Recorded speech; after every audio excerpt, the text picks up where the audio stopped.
On AT40, I'm Casey Kasem with America's Hottest Hits.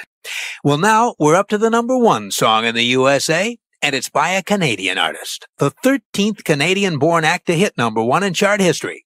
Going way back, the first Canadian to hit #1 was a man who played a special annual one-night performance. It started every year on the evening of December 31st and ended the morning of January 1st.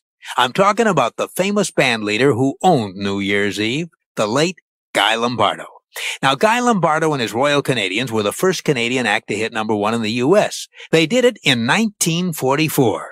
After Guy Lombardo came the Crew Cuts, Paul Anka, Percy Faith and his orchestra, Lorne Greene, the Guess Who, Neil Young, Terry Jacks, Gordon Lightfoot, Bachman Turner Overdrive, Andy Kim, and the only woman from north of the border to hit the top spot, Anne Murray. That's a total of 12 native Canadian acts to hit #1 on the U.S. chart.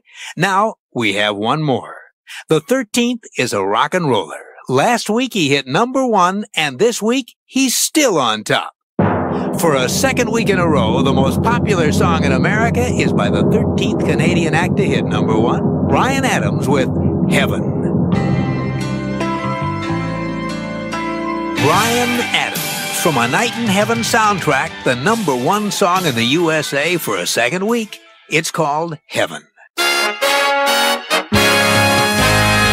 And there you have them, the 40 most popular records in America, determined by Billboard magazine for the week ending June 29, 1985.